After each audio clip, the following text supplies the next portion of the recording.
2015, o Vasco é campeão carioca contra o Botafogo.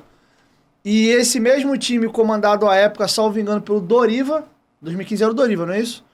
O Vasco inicia muito mal o Brasileiro. O pior turno até esse elenco de 2022, tá brigando para bater o recorde, o pior turno da história do Vasco foram aqueles 13 pontos.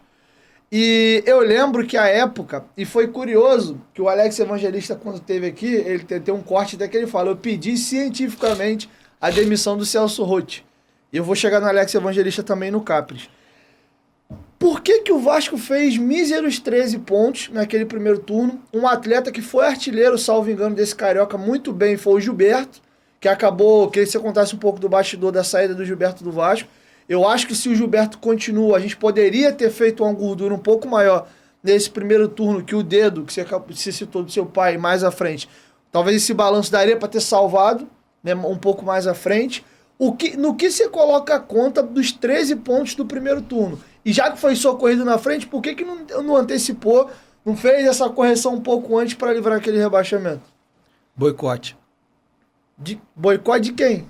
Boicote ao Doriva. Detalha mais esse boicote. Quando a gente começa 2015, eu comecei a desenvolver ali, muito próximo do Doriva, muitas ações. O Doriva passou a ser um cara muito próximo a mim e as coisas a gente começava... Ali o Doriva estava aplicando muito do que eu pensava de futebol. De entendimento com o departamento de ciência, através do Alex, de escutar muito em relação ao aproveitamento do atleta, a poupar o atleta, a treinamentos, a descanso, a alimentação, a apoio psicológico, a tudo.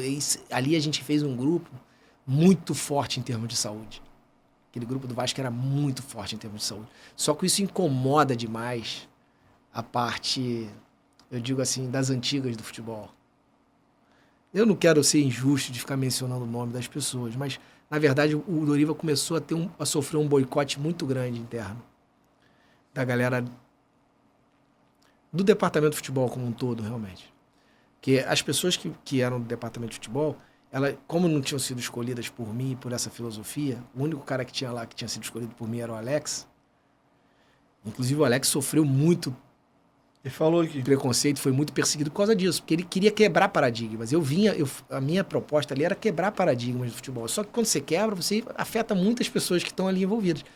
E como a gente conquistou aquele título, aquilo saltou tanto nos olhos das pessoas que as pessoas, opa, estamos perdendo nosso espaço.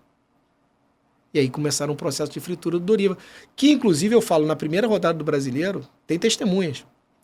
Eu aviso ao meu pai na sala da presidência que iam derrubar o Doriva.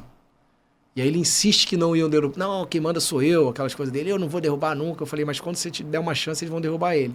Que foi o que aconteceu. Fritaram até o que o Doriva pedisse demissão num processo de uma viagem. Que não tinha ninguém, que eu não fui, e meu pai também não estava presente, e aí aproveitaram a oportunidade e forçaram ali um pedido de demissão do Doriva. E ali estava desencadeado um processo terrível de ruptura toda de conceito de um período estadual no meio do Campeonato Brasileiro. Romperam com o processo de ruptura do Gilberto, foi também boicote, porque quando veio, se eu não me engano, quando veio o Celso, o trabalho que foi feito com o Gilberto lá era um trabalho que não se adequava ao que o Gilberto estava acostumado a fazer, e teve ali uma ruptura ali e aí degringolou toda a questão do Gilberto. É mais um processo tipo de um boicote interno que foi feito em cima de um jogador, que acontece muito no futebol.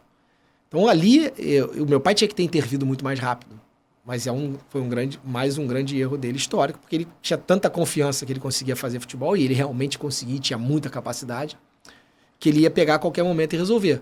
Mas também ele teve um processo ali de estar muito debilitado de saúde, de não estar tão intenso ali, então ele quando pegou, você vai ver o relatório dos jogadores todos, é que quando ele assumiu mesmo, a coisa mudou radicalmente, porque ele aí implanta todo o que ele pensa, a metodologia dele de futebol, resolveu, mas já era tarde, não deu tempo. Infelizmente, ele demorou muito para pegar, teve muita confiança. Às vezes, a autoconfiança te atrapalha, às vezes, na tomada de decisão. Ele tinha que ter tomado posição antes, e eu alertei ele por diversas vezes que ele tinha tomado decisão antes. E a chegada do Celso Roth foi decisiva, na sua opinião, para aquele rebaixamento? Cara, eu vou falar uma coisa aqui que pode ser até as pessoas vão... O Celso Roth foi um dos grandes treinadores que eu vi trabalhar no futebol. E olha que eu vi muitos. Eu vi muitos treinadores. Acho que poucas pessoas vai achar muitos poucos convivendo com tantos treinadores como eu.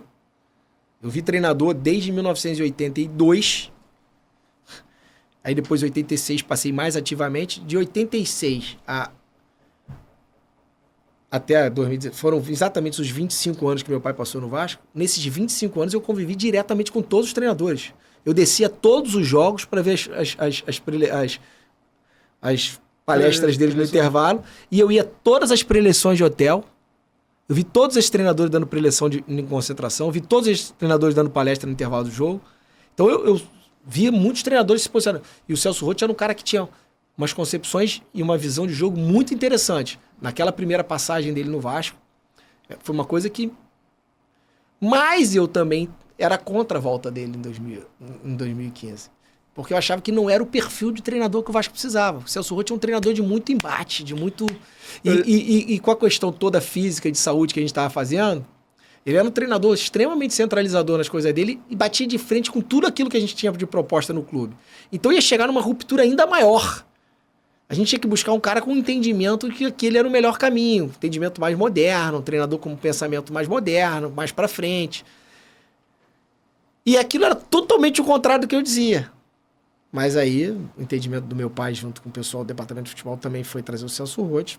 Aí deu no que deu também. Aí depois a gente foi buscar um cara, que o Jorginho já era um cara muito mais aberto, muito mais consciente de que tinha que ser feito esse trabalho de ciência e tal. Aproveitou muito mais o departamento de ciência. E aí a gente teve um ganho muito grande. E aí o Jorginho foi um dos treinadores que passou no Vasco, inclusive, que foi um dos caras mais propícios a aceitar esse processo da ciência e tal. Isso então é uma grande vantagem dele. Ele tem grande mérito nisso também. A gente também... É que assim, a gente não pode avaliar as pessoas por um único prisma. No final, até ele ficou muito magoado comigo, porque eu queria que ele saísse, mas ele não entendeu bem isso, entendeu? Mas eu tinha um pensamento que naquele momento ali não era tão interessante, mas isso não desmerecia todo o papel dele, toda a importância dele e todas as qualidades que ele tinha.